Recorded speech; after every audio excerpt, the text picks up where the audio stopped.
मेरी पेंटिंग आपको पता नहीं है, मैं ऐसा पेंटिंग बनाता था कि हिप्नोटाइज हो जाते थे लोग देख के, कौन बनाया है, क्यों उधर दिमाग लगा अंग्रेजी सीखने में, उतना में 4 गाना रियाज कर लेंगे, वो गाना वायरल होगा, अभी यूरोप गए, कल ऑस्ट्रेलिया वाला बुला लेगा। अंग्रेजी बोलेंगे तो कौन बुलाएगा हम। आप अच्छे इंसान सिर्फ अच्छे तो हो नहीं सकते, कुछ ना कुछ बुराइयां तो होंगे।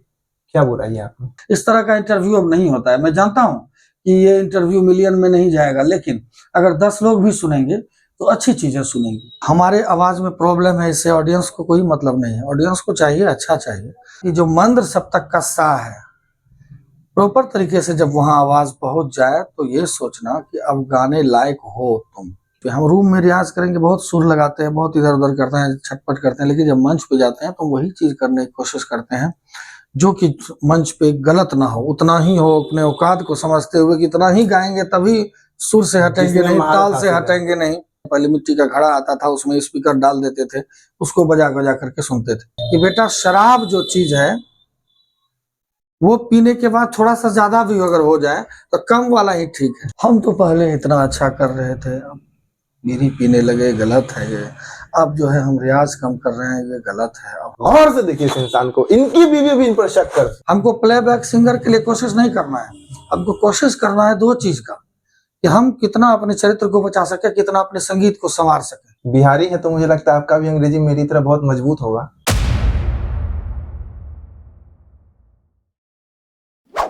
अश्लील गाने गाकर आप सफल नहीं हो सकते। बिना द्विअर्थी गाना गाए आपको सफलता हाथ नहीं लगेगी।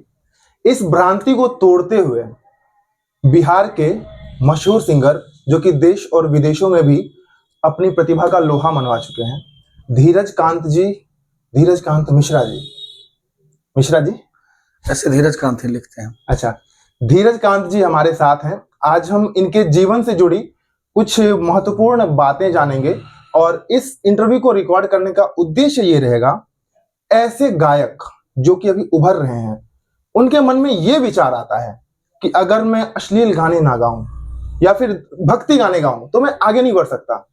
इन सारे मुद्दों पर हम ऐसे गायकों के लिए बात करेंगे और युवाओं को लेकर धीरज जी की क्या राय है या फिर ये समाज को लेकर अपनी क्या रिस्पॉन्सिबिलिटी समझते हैं, इन सभी मुद्दों पर इनसे बात करेंगे। तो चलिए स्वागत करते हैं सबसे पहले धीरज जी का पैगाम वाला के यूट्यूब चैनल में। भैया आपका स्वागत है हमारे चैनल में। Thank you. मेरा सबसे पहले मैं कम शब्दों में आपसे जानना चाहूंगा कि कुछ लोगों का सवाल है कि आपका गांव कहाँ है, बड़ी कंफ्यूजन होती है। जी, हमारा गांव भागलपुर जिला में नारायणपुर प्रखंड के अंतर्गत गनौल गांव है। ये पैतृक गांव है आपका? जी जी। मैंने जब इनके बारे में जानना शुरू किया तो कुछ लोगों से पता चला कि इनका मुजफ्फरपुर घर है। कहीं से पता चला कि भागलपुर आपने बताया, किसी ने कहा परवत्ता घर है। तो परवत्ता का कंफ्यूजन दूर हो गया। एक दिन मैंने प्रोग्राम देखा था इनका। जी। आप यूट्यूब पर जब भी इनका भजन सुनेंगे तो उनमें इन्होंने खुद ही कह रखा है कि परवत्ता से मेरा क्या रिश्ता है। हाँ, सही बात। तो वो मुझे बताने की जरूरत है नहीं। मेरा सवाल आपसे ये है कि आप इस परिवेश में रहते हैं तो आप अलग अलग जगह जाते हैं, देश विदेश हर जगह गए हैं प्रोग्राम को लेकर। अपने देश में आप देखते हैं कि कला को लेकर कुछ लोग बहुत सम्मान देते हैं, कला को, आपको बहुत सम्मान मिलता है जी। और कुछ लोग कला को या संगीत को अपनी हीन समझदारी के कारण बदनाम कर चुके हैं। तो मैं चाहता हूं कि आप ऐसे गायकों को क्या कहना चाहेंगे, या फिर ऐसे गायक, होता क्या है ना कि आप, मैं मानता हूं, मैं उनके तरफ से भी बोलूंगा जो जिन्हें असफलता हाथ लगती है, कि आपने भक्ति गाना गाया, गाना बहुत अच्छा था, यूनिक था, संदेश था उसमें, तो वो चीजें चल गई तो आपको सफलता हाथ लग गई। लोगों को सफलता हाथ नहीं लगती, उनके लिए आप क्या कहना चाहेंगे? देखिए, सबसे पहले तो मैं यही कहना चाहूंगा कि हम मेहनत करते जाएं। हमारे गुरुजी ने एक बहुत सुंदर भजन लिखा है कि करते रहो नित साधना जब तक सांस चले, शबरी बुहारी नित आंगना, एक दिन राम मिले। तो करते रहना चाहिए। आपको लग रहा होगा कि हमने एक गाना गाया, हमारा हिट हो गया, एकदम से नहीं हुआ है। उसके पहले भी बहुत सारे भजन गीत गजल हमने गाए हैं, नहीं हुआ। लेकिन आप भी जानते हैं, सोशल मीडिया से भी जो जुड़े होंगे, जो हमको जान रहे होंगे, उनको ये पता होगा कि हम निरंतर लगातार लगे रहे फेसबुक लाइव के माध्यम से। वो तो आप आज भी दिन में 4-5 लाइव कर देते हैं। जी, ना। हाँ, हम लगातार कोई मूवमेंट नहीं छोड़ते हैं हम सोशल मीडिया पे लाने के लिए, कहीं भी अच्छा हो खराब हो जो भी हो, सब कुछ देते हैं आप। तो उन चीजों को हम करते हैं। ऐसा नहीं कि जिसको किसी को भी लगता है कि इसका एक गाना हिट हुआ ये वायरल हो गया, एक गाना हिट होने के पहले भी बहुत सारा गीत हमने गा चुका है। दूसरी बात, हमारा उद्देश्य हिट होना ही नहीं है, हमारा उद्देश्य एक ही है, गाते रहना है। अच्छा, लगन तुमसे लगा बैठे, जो होगा देखा जाएगा, गाते रहना है और अच्छी चीज़ों को गाते रहना है, जिससे कि समाज को, युवाओं को प्रेरणा मिले कि ऐसा है, ऐसा नहीं है। मेरा सवाल ये है आपसे, आपकी आवाज बहुत अच्छी है जी। और ये जो भी मैंने किया ना, हाँ, आप नहीं करते हैं, मैंने नहीं देखा आपको करते हुए, तो ये कैसे नहीं, मतलब ये कैसे नहीं करते हैं? सबकी ये समस्या है कि बोलते बोलते बीच में आ जाता है ऐसा, हाँ। इसको कैसे रोकते हैं आप? नए सिंगर को भी इसकी जरूरत पड़ती है। ये रियाज होता है ना, रियाज में एक्चुअली कंठ, ये स्वर नली है, हाँ, ये स्वर नली है, इसको साफ किया जाता है रियाज के माध्यम से। और जो घर में साफ कर लेते हैं मंच पे, उसकी जरूरत नहीं पड़ती है ना। घर में रियाज करना चाहिए, प्रॉपर तरीके से हमने सीखा है, क्लासिकल हमारे गुरुजी हैं उनसे मैंने सीखा है। और यही सब चीज़ों को दूर कैसे करें, क्योंकि मंच पे जब हम चले जाते हैं, हमारे भी आवाज़ लगती है, हमारे आवाज़ में प्रॉब्लम जब आती है, हमारे आवाज़ में प्रॉब्लम है, इससे ऑडियंस को कोई मतलब नहीं है। ऑडियंस को चाहिए अच्छा चाहिए, इसके लिए आपको रियाज करना होगा। और ये ऐसे जो करना होता है, ये गले में दिक्कत होती है तो बार बार उसको करते हैं, उससे कुछ होता ही नहीं है। ये एक वो हो गया है कि आदत में बन जाता है, बहुत सारे लोग ऐसे करके गाते हैं, उससे क्या होगा, कुछ नहीं होगा। हाँ, यही चीज का रियाज, जो परंपरानुगत रियाज है, उस रियाज को हम लोग करते हैं। और एक्चुअली आज तो नहीं, लेकिन मुझे इस बात का भी आश्चर्य लगता है, जितने इंटरव्यू हमारे हुए हैं उसमें किसी इंटरव्यू वाले ने, किसी चैनल वाले ने आज तक ये नहीं पूछा कि आप रियाज कैसे करते हैं। उसके मैं चाहता हूँ कभी हो, अगर आज तो नहीं, कभी नहीं, मैं अभी पूछने वाला हूँ आपसे कि आप जो रियाज करते हैं ना, मेरे मन में अगला सवाल यही था कि अक्सर जब नए सिंगर रियाज करना शुरू करते हैं तो उन्हें क्या लगता है कि हम ऊंचा सुर लगाएंगे। नहीं, यही भूल है। ठीक है, ऊंचा सुर लगाएंगे, ऊंचे सुर। मैं खुद ये कर चुका हूँ, मेरा अनुभव है। मैं जब शुरुआत में शौक जगा तो लगता था ऊंचा सुर पे जाएंगे, चिल्लाने लगेंगे बहुत जोर से। अब तो थोड़ा बहुत दूर हो चुका है ये चीज की, पता है चिल्लाना नहीं है, बस अपने वेव को बढ़ाना है। तो ये थोड़ा सा गायकी रियाज से रिलेटेड कुछ टिप्स दे दीजिए ना। बिल्कुल, मैं कहना चाहूंगा, तो एक्चुअली मैंने हारमोनियम पे रियाज किया है, थोड़ा बहुत तानपुरा पे रियाज किया है, ज्यादा हारमोनियम पे किया है।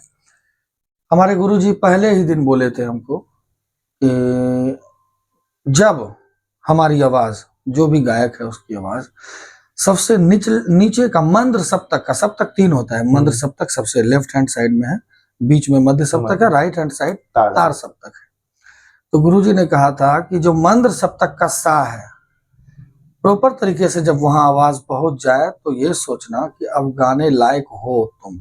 मंद्र सप्तक का सा मतलब पहली काली, सबसे पहला काला, जो सबसे शुरुआत, हारमोनियम की शुरुआत में जो होता है वो, तो वहां जब आवाज जाए तो सोचना कि अब हम शुरू करने वाले हैं, शुरू करने लायक हुए हैं, यानी कि गायक बन गए।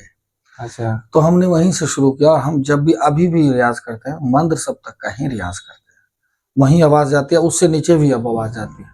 सच बताऊं बहुत टफ है मेरा ना, शुरुआत के 3 पटरी को छोड़ के चौथी से मैं बहुत मुश्किल से चौथी काली से कर पाता हूँ। आवाज वहां पे भी जाता है तो लगता है कुछ निकल ही नहीं रहा मुझसे, ऐसा होता है कि कुछ निकल ही नहीं रहा।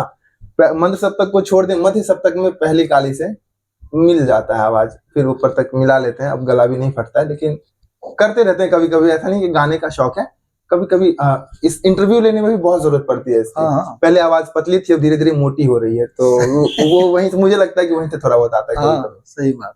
संगीत में एक चीज पता है क्या होता है कि ताल समझ में नहीं आता कभी कभी। ये मैं क्यों पूछ रहा हूँ, आप उस दिन वो कुछ तो कुछ बोले थे ना उस तबला पे, कुछ तराना मैंने किया, तराना किया था आपने, तो वो दोनों बहुत अच्छा लगा था हमें। लेकिन अगर नॉर्मल ऐसे देखा जाए ना, कोई करने की कोशिश, समझ में नहीं आता है कि दोनों को कैसे तुकबंदी, दिमाग को कैसे उतना वो कॉन्सेस करना। तो मैं शायद मानने को उसे बेताल कह सकते हैं कि ताल छूट जाता है। बेताला ही कहते हैं। हाँ, तो इसको कैसे पकड़ लेते हैं, कैसे समझते हैं आप, ये कहाँ से आता है दिमाग में, हाँ बराबर जा रहे हैं? एक्चुअली देखिए, सरस्वती की देन है, सबसे पहली तो यही बात है। और दूसरी बात मैं ये कहना चाहूँगा कि जो गायक होते हैं, जो क्लासिकल सिंगर हैं या क्लासिकल से रिलेटेड चीज जैसे हम लोग गाते हैं, हम लोग प्रॉपर फुल्ली क्लासिकल आर्टिस्ट नहीं कह सकते, क्योंकि क्लासिकल सीखे तो हैं, हमने बहुत क्लासिकल सीखा, मैंने ग्रेजुएशन किया है, एमए किया, जो भी है वो। तो लेकिन मैंने मंच जो चुना, जो गाना मैंने चुना, वो गजल, गीत, भजन, जो सुगम संगीत कहते हैं इसको, तो वो मैंने चुना है। उसी क्लासिकल का इनपुट यहाँ देते हैं। अब मैं मुद्दे पे आ रहा हूँ, जो ताल वाली बात आपने कही है। जितने गायक होते हैं वो कंटिन्यू गाना सीखते रहते हैं कि हमको गाना सीखना है, लेकिन आपने कभी कोर्स किया है संगीत का? नहीं किया है ना। जब आप करेंगे कोर्स, उसमें जो गायक होते हैं, हम लोग जो इंटरव्यू मतलब सॉरी एग्जाम देने जाते थे, तो उसमें राग 6 राग 7 राग प्रत्येक वर्ष होता था उस समय, और उसी तरह से कुछ ताल होता था। इस ताल पे ताली खाली देना, धा धिन धिन दा, धा धिन धिन दा, सच बताऊं, ऐसे करके जो है ताली खाली। भैया समझते ना धा दिन दिन धा, मेरे सामने अब तबला बजा समझ में नहीं आता कब धा निकल रहा है, कब दिन निकल रहा है, कब धा निकल रहा है, वही तो, बज रहा है। इसी समझने के लिए तो गुरु की जरूरत होती है।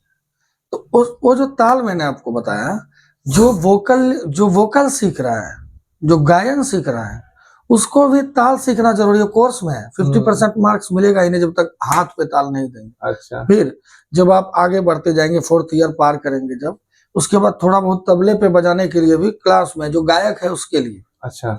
इसीलिए जो गायक हैं उनको अगर बहुत अच्छे से ताल समझना है, बहुत अच्छे से रिदम को मेंटेन करना है, तो उसको तबला वादक भी होना जरूरी है, नहीं तो वो सक्सेस गायक नहीं हो सकेगा। थोड़ा बहुत तबला चाहिए उसके लिए भी। और हम गायकी से पहले तबला वादक थे। अच्छा। हम पहले तबला ही बजाते थे, बहुत बजाते थे। और जो है हमारा जो शौक था, जो हमारा ड्रीम था, एक अच्छा तबला प्लेयर बनना ही मेरा ड्रीम था पहले। लेकिन धीरे धीरे इस लाइन में चले आए, तब वो छूट गया। नए सिंगर जो है, नए गायक जो हैं, वो शायद कहीं ना कहीं अपने आप को सफल करने के पीछे अपनी जिम्मेदारियों को नहीं देख पाते हैं। जी, ऐसा महसूस करते होंगे आप भी सही कि वो अपनी जिम्मेदारी नहीं समझते कि मैं जो गाने गाकर प्रसिद्ध हो रहा हूँ, समाज पर इसका निगेटिव इम्पैक्ट क्या पड़ेगा। सही इसको लेकर आप कुछ कहना चाहेंगे? एकदम कहना चाहेंगे। देखिए, सबसे पहली बात है कि लोग जल्दबाजी करते हैं, और आप इस चीज का ध्यान रखते हैं कि समाज पे क्या असर पड़ेगा। मैंने देखा है कि आप समाज को फोकस करते हैं तब गाना गाते हैं। एकदम गलती से भी।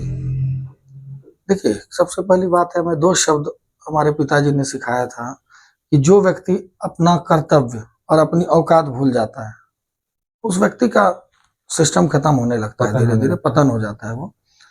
औकात कहने का सेंस ये है कि हम जो गा रहे हैं, हमारी जो गायकी है, मंच पे हम रूम में रियाज करेंगे, बहुत सुर लगाते हैं, बहुत इधर उधर करते हैं, छटपट करते हैं, लेकिन जब मंच पे जाते हैं तो वही चीज करने की कोशिश करते हैं जो कि मंच पे गलत ना हो, उतना ही हो, अपने औकात को समझते हुए कि इतना ही गाएंगे तभी सुर से हटेंगे नहीं, ताल से हटेंगे नहीं, है ना। लेकिन आप नॉन स्टॉप गाना कैसे गा लेते हैं? इतना याद कैसे रहता है? सही, मैं उस रात देख रहा था कि मतलब जो भी 6 घंटे का आसपास प्रोग्राम हुआ आपका, और नॉन स्टॉप चल रहा था, गाने पे गाने आते जा रहे हैं। कहाँ से दिमाग में इतने गाने आए कहाँ से?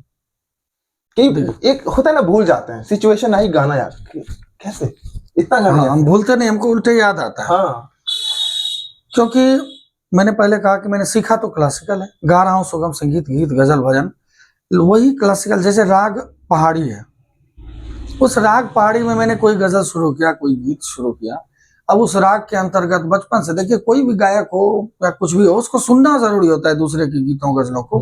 आप हम कार में बैठते हैं या घर में भी बचपन से सुनते आए हैं। पहले मिट्टी का घड़ा आता था, उसमें स्पीकर डाल देते थे, उसको बजा बजा करके सुनते आए हैं।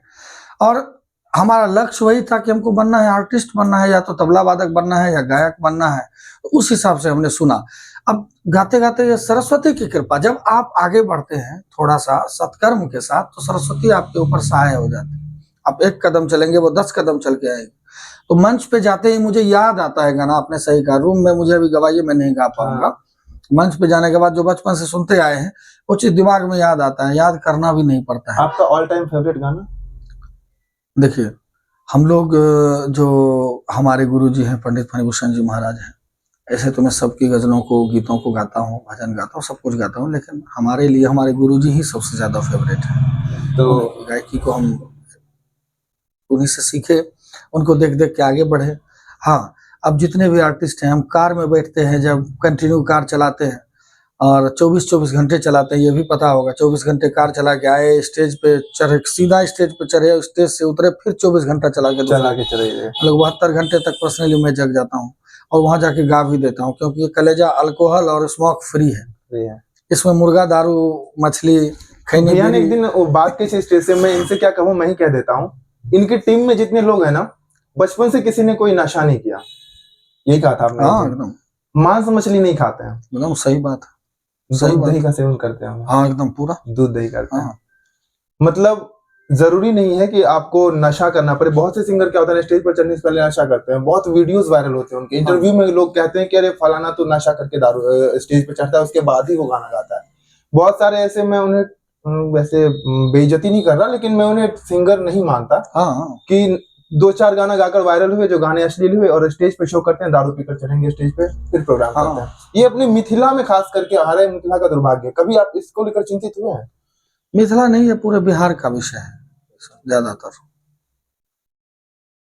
चिंता का विषय है ही। लेकिन श्री राम शर्माचार्य जी ने कहा है एक शब्द, ये शब्द जब दिमाग में आता है चिंता खत्म हो जाता है। हम सुधरेंगे, युग सुधरेगा। अभी जो आप इंटरव्यू कर रहे हैं मेरा, अभी जो गा रहे हैं, वो तो इस चीज को नेगेटिव वे में लेंगे कि हमारे लिए ही कह रहा होगा ये। बिल्कुल बिल्कुल, हाँ। वो ये कहेंगे कि हमारे लिए ही कह रहा होगा, है ना।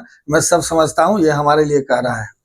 तो लेकिन अब जो सीख रहे होंगे, जो संगीत सीख रहे होंगे, उनको लगता होगा कि शराब पीने के बाद लोग को अच्छी नींद आ जाती है, अच्छे से गाते हैं।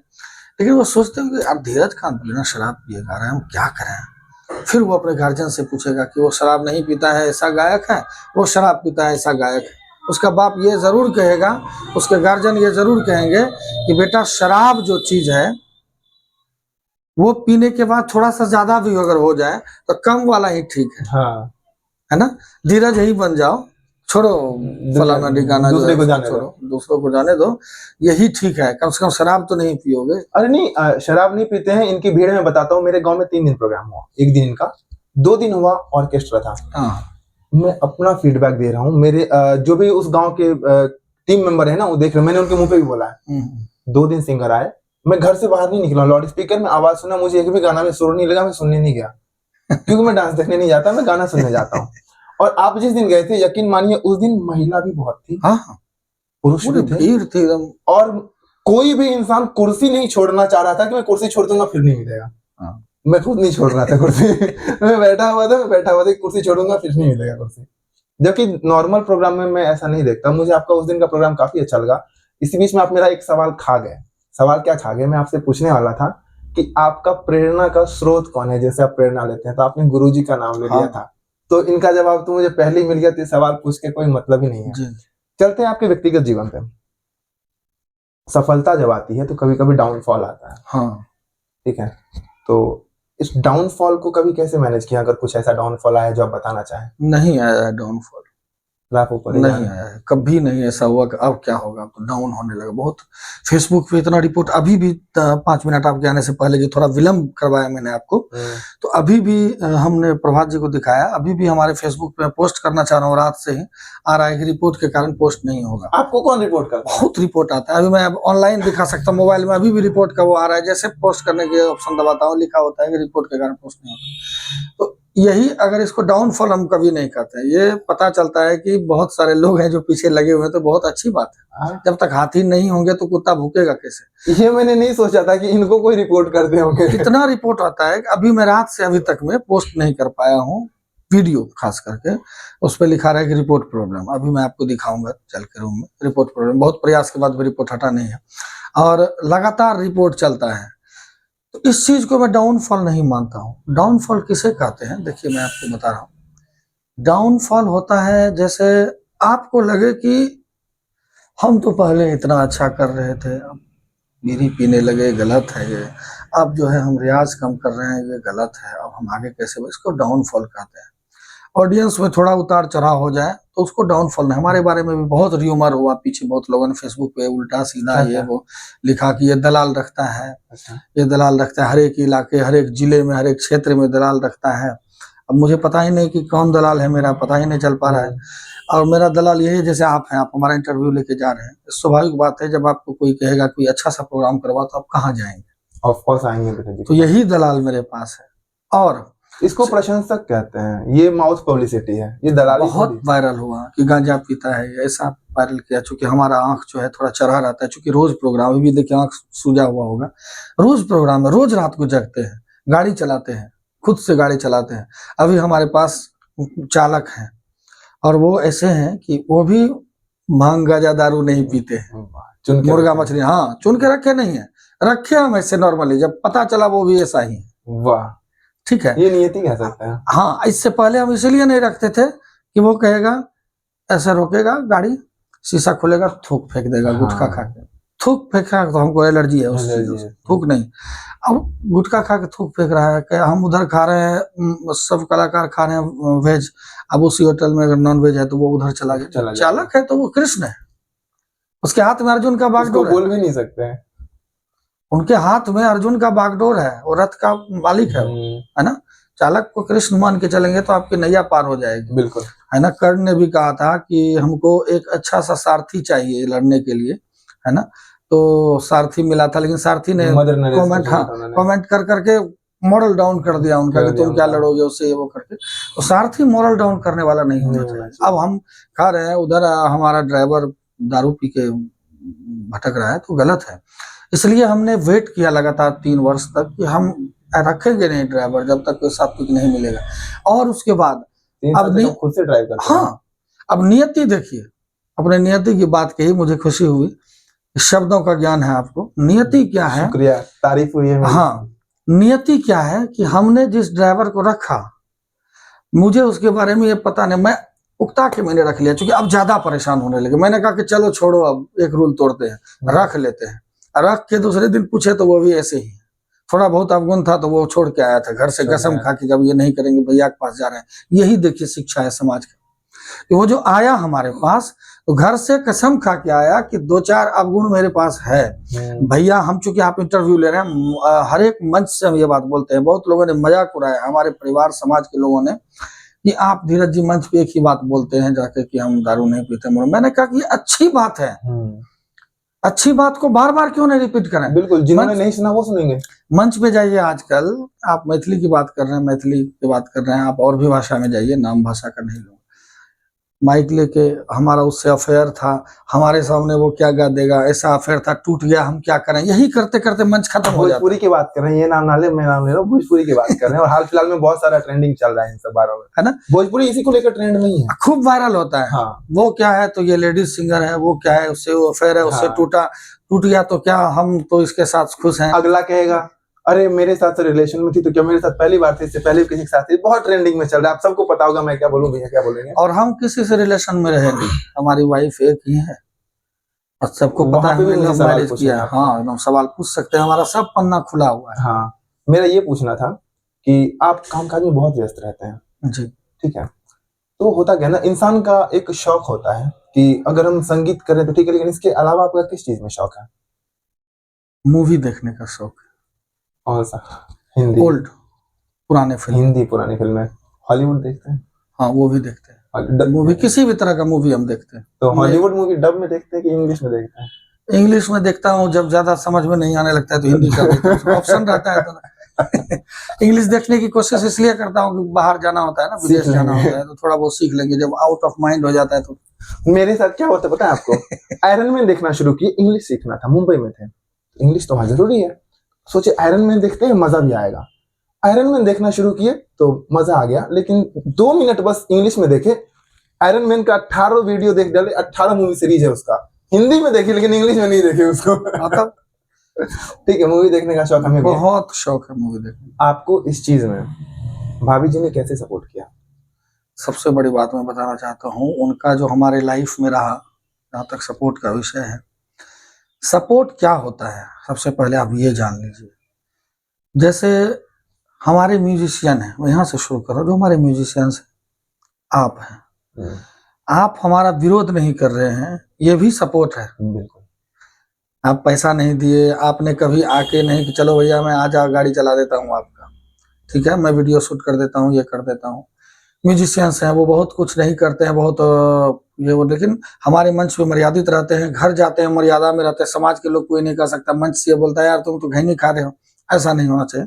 तो वाइफ ने जो संगीत का क्षेत्र है हमारा, वो भी तो गायिका है, वो मैंने भी देखा, बहुत मैंने अच्छे सर्च रेडियो किया आर्टिस्ट, मैंने आप पे। हाँ रेडियो आर्टिस्ट, नीलू जी नाम है उनका ना? नीलू मिश्रा नाम है हाँ। उनका।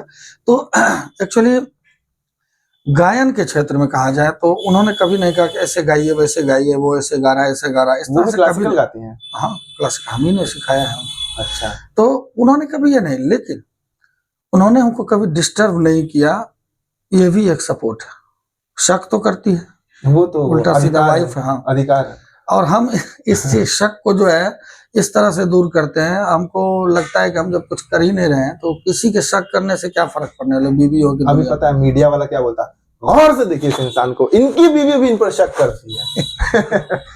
सबकी करती है, मेरी भी है, लेकिन उसके बावजूद भी जो परिवार का जो दायित्व होना चाहिए, जिम्मेदारी होना चाहिए, हम यहाँ हैं। अब किसी तरह से घर में कोई बीमार हुआ, कुछ हुआ, अपने से सारा मेंटेन, घर का नमक भाभी तक, जली रहती हैं। हाँ नमक तक का कीमत मुझे पता, वो चलने नहीं दी। सब घर का काम काज मतलब बाहर मार्केटिंग शॉपिंग वगैरह जो सारी चीजें हैं वो खुद कर लेती हैं, और हम 2-2 3-3 महीने पे जाते हैं, इस चीज को मैनेज कर लेती है, यही सपोर्ट है। प्रेम विवाह था आपका? हाँ। प्रेम विवाह क्या था? कब शादी किया?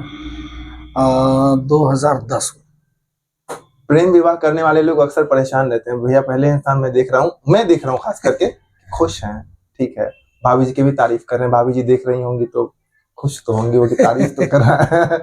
और उन्हें ये भी पता चल जाएगा कि हाँ ठीक है, थोड़ा शक करते हैं तो डरते जो नहीं बात है है भाई मैंने साहब। क्या कहा, मैं मंच पे या सोशल मीडिया पे झूठ नहीं बोलता हूँ। हाँ ये चीज आपने कहा है। हाँ कुछ चीजें हैं, अब उसको हमको बोलना कैसे है, सीधे सीधे शब्दों में बोलना है। अब सोशल मीडिया हो चाहे मंच हो, वहां पर बोलने का तरीका अलग होता है। प्लेबैक सिंगिंग किया आपने? नहीं, अगर करने का ऑफर मिले तो करेंगे आप? हम तो गायक है, हमको कहीं कोई ऑफर मिलेगा। प्लेबैक सिंगिंग कैसा, गजल और भजन पे ही टिके रहेंगे या फिर कभी रोमांटिक गाना भी गा सकते हैं आप? क्यों नहीं गा सकते, हमने खूब गाया, रोमांटिक ऐसे भी गाया है। हाँ ये अलग बात है कि मैंने उसके लिए प्रयास नहीं किया कभी प्लेबैक सिंगर में बन जाऊं, ना कभी करूंगा। अच्छा, ये बात भी मैं कह रहा हूँ, ऑफर आया तो कर लेंगे लेकिन कोशिश नहीं करनी। कोशिश करूंगा भी नहीं। हमको प्लेबैक सिंगर के लिए कोशिश नहीं करना है, हमको कोशिश करना है 2 चीज का, कि हम कितना अपने चरित्र को बचा सके, कितना अपने संगीत को संवार सके। और मैं आपको बताना चाहता हूँ, आप भी हैं, कुछ गायक भी अगर देखते होंगे इस वीडियो को, प्लेबैक सिंगर बनना एक उद्देश्य और लक्ष्य नहीं है, आखिरी टारगेट वही नहीं है, होना नहीं चाहिए, वो होना नहीं चाहिए। हम एक संगीतकार बने, एक साफ सुथरा गायक बने, हम प्लेबैक।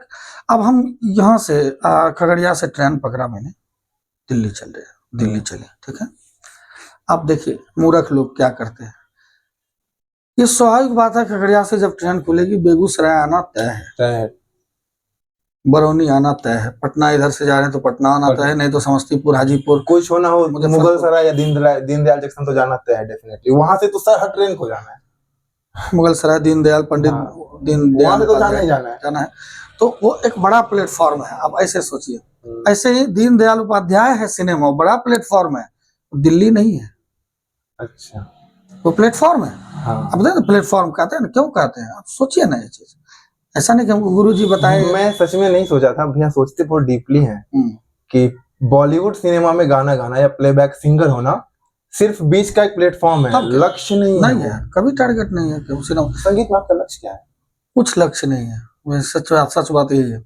मुझे बस शौक है मेरा जो, कि मैं रियाज करूं, और मेरा शौक जो है मैं बता देता हूँ, हंसी लगेगी आपको, लोग भी समझेंगे क्या है। हमारा शौक है कि रोज ऐसे ही प्रोग्राम हो, आज यूरोप में, कल अमेरिका में, परसों ऑस्ट्रेलिया में। बिहारी है तो मुझे लगता है आपका भी अंग्रेजी मेरी तरह बहुत मजबूत होगा। अंग्रेजी की वजह से दिक्कत हुआ है? बहुत दिक्कत होती है? लेकिन आपको एक बात बता देता हूँ, कबीर दास जी ने कहा है ना, एके साधे सब सधे, सब साधे सब जाए। हमने इंग्लिश में, हमारे गुरुजी जो थे उन्होंने इंग्लिश इतना सुंदर सिखाया था, मैं बहुत अच्छे से बोलता था अंग्रेजी, जब 8वीं क्लास में था, इंग्लिश बहुत अच्छे से। अब नहीं बोलता है, वन साइडेड माइंड हो गया, मैंने पूरा माइंड को, पूरे मतलब की एनर्जी को 100% एनर्जी, सभी चीजों से छोड़ के। मैं क्रिकेट बहुत अच्छा खेलता था, मेरी पेंटिंग आपको पता नहीं है, मैं ऐसा पेंटिंग बनाता था कि हिप्नोटाइज हो जाते थे लोग देख के कौन बनाया है। पता चला पेंटर भी है भैया। ऐसी पेंटिंग, ऐसा चित्रकारी, कोई इंस्ट्रूमेंट्स नहीं, एक पेंसिल और एक कागज दे दीजिए। यहाँ पे है कोई पेंटिंग आपका? नहीं, पेंटिंग अब वही तो मैं कह रहा हूँ, भाई घर में अब होगा ही कहीं, है ना। तो इतना अच्छा पेंटिंग में बनाता कभी था। अवसर मिला आपके घर का टूर करेंगे? आइए ना, घर तो है ही नहीं, कहाँ आएंगे। जहाँ पे आपका पेंटिंग होगा। पक्का बुलाऊंगा मैं आपको। उससे मैंने धीरे धीरे दिमाग मेरा चला आया कि एक चीज करना, एक के साथ है सब साथ है। अब मैं पॉइंट पे आ रहा था, क्रिकेट बहुत अच्छा खेला, पेंटिंग बहुत अच्छा मैंने किया, और भी सारी चीजें हैं जो बहुत अच्छे तरीके से मैंने उसको निभाया। लेकिन हमने चुना कि हमको संगीत करना है, चुना नहीं, ऑटोमेटिक नियति ने इधर मोड़ दिया कि तुम सब कुछ कर सकते हो लेकिन ये ज्यादा अच्छा कर सकते हो, नियति की बात है। तो एक है साधे सब साधे सब साधे सब जाए। आज मैं विदेश जाता हूँ, क्या जरूरत है इंग्लिश सीखने की। इंग्लिश बोलने वाले गाइड हमारे साथ लगे रहते हैं, वो बताते रहते हैं, ये बोला उसने, हम बोलते हैं उसको, वो बोल देता है। कोई जरूरत नहीं है, आप एक काम कोई अच्छे से कर लीजिए, आपके पास 4 स्टाफ आ जाएंगे करवा हेल्प करने के लिए। क्यों उसमें दिमाग लगाएंगे? ऑलराउंडर होना जरूरी नहीं है ना, एक में राउंडर हो जाइए बस। क्यों उधर दिमाग लगाएंगे? अंग्रेजी सीखने में उतना में 4 गाना रियाज कर लेंगे, वो गाना वायरल होगा, अभी यूरोप गया, कल ऑस्ट्रेलिया वाला बुला लेगा। अंग्रेजी बोलेंगे तो कौन बुलाएगा हम? ऐसे अंग्रेजी बोलने वाले बहुत है, यानी कि वो गलत है बोलना। ये लाइन ना बहुत अच्छी लाइन है और मुझ पे मैच करती है, पता है क्यों? ऑलराउंडर बनने के चक्कर में बहुत कुछ कर लिए सच में। मेरा दोस्त है ना, अर्जुन का नाम लेते हम, उनसे पूछिएगा, मैं ऑलराउंडर हूँ हर चीज में, शायद ही कुछ ऐसा होगा जो मुझसे बाहर होगा, लेकिन कोई काम नहीं आता। जब करने के लिए सोचता हूँ तो मुसीबत आती है, भाई मैं करूँ क्या, लाइन ही नहीं चुन पाता हूँ, क्या करूँ। ये समस्या आती है ऑलराउंडर के साथ। और एक राउंडर वाले को पता है हमको बस यही करना है, जैसे आप लोगों को पता है हमको सिंगिंग करना है। हाँ। अंग्रेजी आनी है, गाइड मिल जाएगा। आप इसी तरह से मुगल सराय प्लेटफॉर्म है वो, और दिल्ली तो दूर है, गांव में भी कहते हैं दिल्ली दूर है, ऐसे संगीत है, दिल्ली दूर है। फेवरेट डायलॉग है कभी भी, हाँ वहां भी, तो कभी भी दिल्ली दूर है। दिल्ली एक वो है, दिल्ली कोई स्पेस नहीं है, दिल्ली दूर वाले जो कहावत है उसमें, दिल्ली कोई ऐसा खास जगह, दिल्ली दूर है मतलब कि दूर है बहुत। आप मरने के समय भी, अब देखिए शारदा सिन्हा जी गई हैं, अभी भी रियाज कर रही हैं, गा रही हैं, गले में पाइप लगा हुआ है, वो गा रही हैं। तो वो जो चीज है कभी खत्म नहीं होता। उस समय भी उनके दिमाग में चल ही रहा होगा कि कुछ नया सुर, अलग खटका मुर्की निकल जाए, कुछ डिफरेंट निकल जाए। तो ये चीज है, ये कभी पूरा नहीं। इसका मंजिल कहाँ है? इसका संगीत का मंजिल होता है कभी नहीं हो सकता। एक चीज मेरे विचार में, लोगों का कहना है, मैं खुद कहता हूँ, भैया कहते हैं कि पता नहीं, कि अगर आपको मेरी बुराई जाननी हो तब मुझसे पूछो, दुनिया वालों को थोड़ी पता है। हाँ। आप अच्छे इंसान सिर्फ अच्छे तो हो नहीं सकते, कुछ ना कुछ बुराइयां तो होंगे। क्या बुराई है आपने? मैं बताता हूँ आपको, हमारे गुरुजी ने एक बहुत सुंदर गजल लिखा है, हमने गाया भी है। पूर्ण एक परमात्मा है, पूर्ण एक परमात्मा है और अधूरा आदमी। पूर्ण एक परमात्मा है और अधूरा आदमी। आदमी जब हम भी हैं तो कुछ कसर मुझ में भी। तो वो कसर क्या है? वो कसर ये है कि थोड़ा सा, जैसे हमारे म्यूजिशियन हैं, हमारे फैमिली के मेंबर्स हैं, कोई भी गलती जैसे मैं देखता हूँ तो बहुत ज्यादा एग्रेसिव हो जाता है, गुस्सा आ जाता है बहुत ज्यादा, एकदम लगता है कि तुरंत खत्म होना चाहिए ये चीज अभी, ये क्यों अगले। और जबकि ये सही भी है, मैं सही मांग रहा हूँ, इसमें मैं माफी नहीं मांग रहा हूँ, क्योंकि हमको लगता है कि क्यों एक ही चीज मैंने जब आपको कहा तो दूसरे बार क्यों, लेकिन वो अति हो जाता है। कभी कहीं प्रोग्राम करने गया, प्रोग्राम करते करते गुस्सा आया कभी? खूब आ जाए, खूब आता है, बहुत आता है। तो ऐसा एक तो जगह का प्रोग्राम बताएंगे नाम, जगह का नाम याद है आपको? कहीं के प्रोग्राम में गुस्सा आ गया था? मैं बताता हूँ, अभी तो ये 10-20 प्रोग्राम जो मैंने किया, इसमें सबसे ज्यादा गुस्सा मुझे आया था आपके ही प्रोग्राम में जो गाँव में था। पता चला आपको? नहीं पता चला। उस दिन तो इतना पावर में थे हम, तो हमारे कुछ आर्टिस्ट वीडियो बनाने में, ये करने में गलती कर रहे थे, उसमें जो हुआ वो पता चला? नहीं, पता नहीं चला। ये भी एक कला है, हम गुस्सा तो रहे हैं लेकिन उसको कैसे मैनेज करके गुस्सा रहे। मैंने उस दिन क्या कर दिया आपको पता नहीं चल पाया, लेकिन हुआ। ये चीज मैनेजमेंट, उसको मैनेज भी करते हैं, गुरुजी ने लिखा है ना हमारे। हम क्यों कहते हैं गुरुजी हमारे मार्गदर्शक? कैसे मैनेज करते हैं गुस्सा को, लोग को पता नहीं चलता, और जिस पे गुस्सा करते हैं उसको पता चल जाता है कि अगला गुस्सा है। कान में हंसते हंसते चला जाता है बात, वो 20 कान में चला जाता है, दिमाग हिल जाए उसका एक बार। तो भैया से बातचीत काफी लंबी हो चुकी है, इतना लंबा वीडियो देखना पसंद भी नहीं करेंगे, मुझे पता है।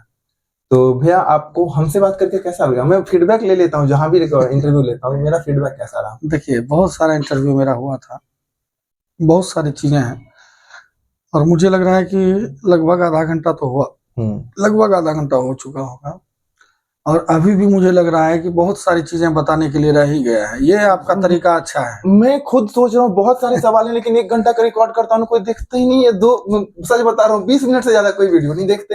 हाँ, तो क्या करूं मैं लंबा, मतलब लोग नहीं समय नहीं, ये नहीं देना बहुत चाहते। अच्छा है आपका बोलने का तरीका जो है, आपका पूछने का तरीका जो है, एकदम हम लोग ऐसा, मैं भूल रहा हूँ बार बार कि हमारे बगल में मोबाइल लगा हुआ है। हाँ, तब ध्यान आता है कि उधर फोन लगा हुआ है, मैं क्या बोल रहा हूँ। लेकिन ऐसा कुछ गलत बोलने के लिए या कोई गलत वैसा चीज जीवन में रहा नहीं जो कि मैं पन्ना बंद करके चुपचाप रखूं, ऐसा कुछ नहीं है। मुझे जो जिसने पूछा है मैं उस चीज को बता देता हूँ। मैंने प्रेम विवाह किया, तो मेरे एक ही पॉइंट है जिसको लोग बार बार गलत, पिछले साल कुछ लोगों ने वायरल भी किया इस चीजों को, जो प्रेम विवाह के, अगर लोगों को लग रहा है गलत तो गलत, सही तो माफी मांग लेते हैं। बस यही है, गलती कहिए, अच्छा कहिए। हमने इसलिए इस चीजों को किया भी था कि हमारे माँ बाप नहीं है बचपन से, ये बात पता ही होगा आपको। सबको पता है। तो कोई आगे पीछे थे नहीं, हमको जो सही लगा, हमने जो हम सफर चुना था उसको मैंने अपने साथ लेके उसको दिल्ली चला गया। गलत तो है ये, मैं इसको सही नहीं कर रहा हूँ। समय के हिसाब से मुझे लगा, मैंने उसको कर लिया। लोगों को गलत लग रहा है तो मुझे माफ कर दीजिए।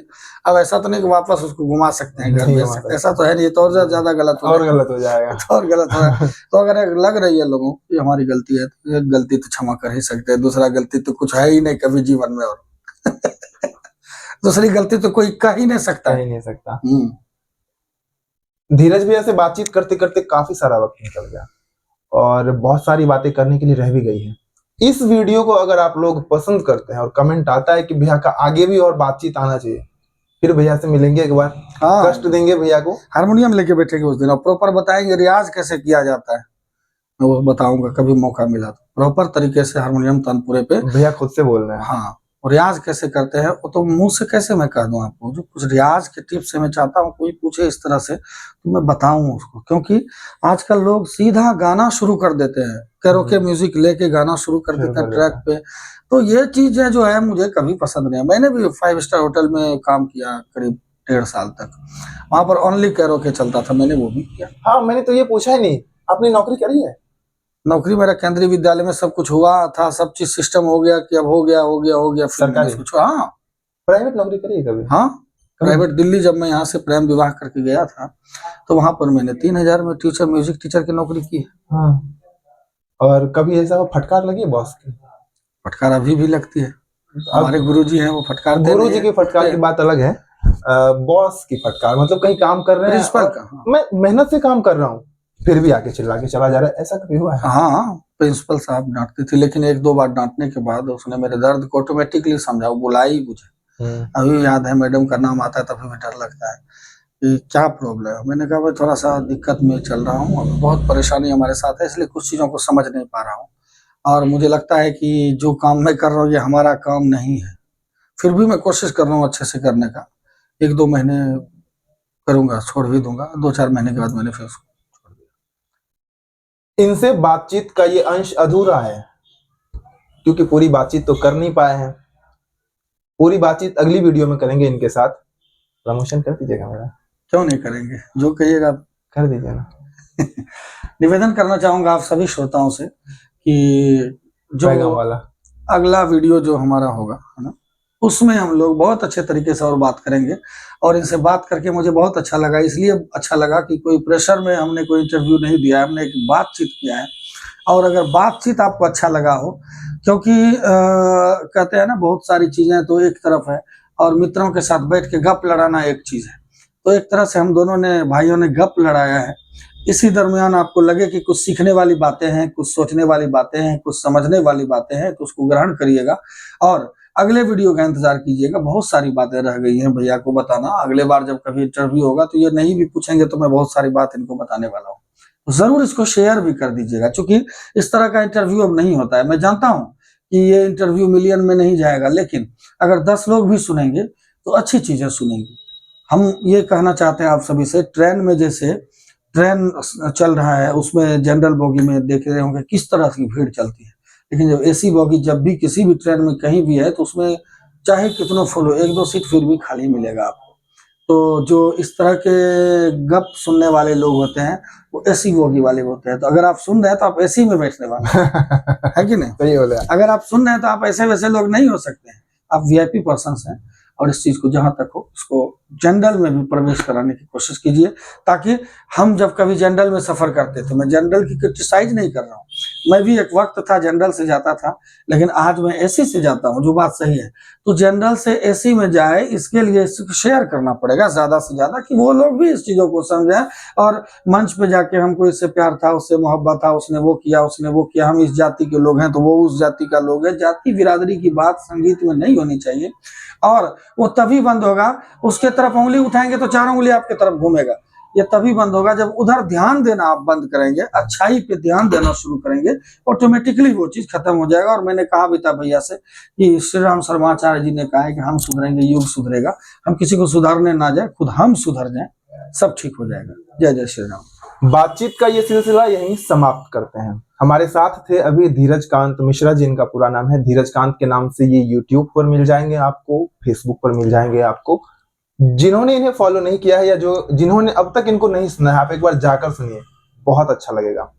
तब आपको लगेगा कि ये इंटरव्यू जो मैंने लिया है ना, क्यों लिया है और क्यों लेना जरूरी था। आज के इस वीडियो में मुझे दीजिए इजाजत। नमस्कार। धीरज कांत भैया के साथ मैं डेविड कुमार।